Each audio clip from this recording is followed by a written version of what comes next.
कृपा hair tonic, आयुर्वेदिक औषधी वनस्पतींचे परिपूर्ण मिश्रण, 100% आयुर्वेदिक. भल्या पहाटेच मिरकरवाडा येथील अनधिकृत बांधकाम मत्स्य विभागाने पाडले.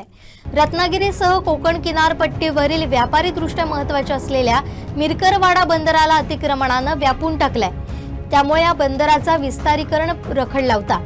या पार्श्वभूमीवर राज्याचे मत्स्य व्यवसाय आणि बंदर विकास मंत्री नितेश राणे यांच्या पहिल्याच रत्नागिरी दौऱ्यामध्ये या मिरकरवाडा बंदरातील अतिक्रमण हटवण्याचे आदेश संबंधित मत्स्य विभागाला दिले.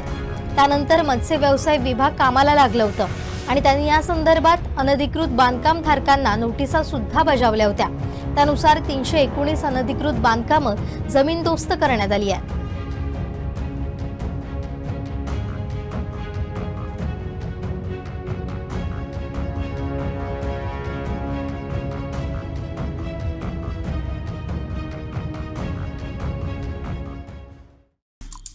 आमचे दिवसभरातले सर्व अपडेट्स, ताज्या घडामोडी आणि थेट लाईव्ह पाहण्यासाठी सबस्क्राईब करा, लाईक करा कोकणचं नंबर 1 महा चॅनल कोकण 7 लाईव्हचं YouTube चॅनल.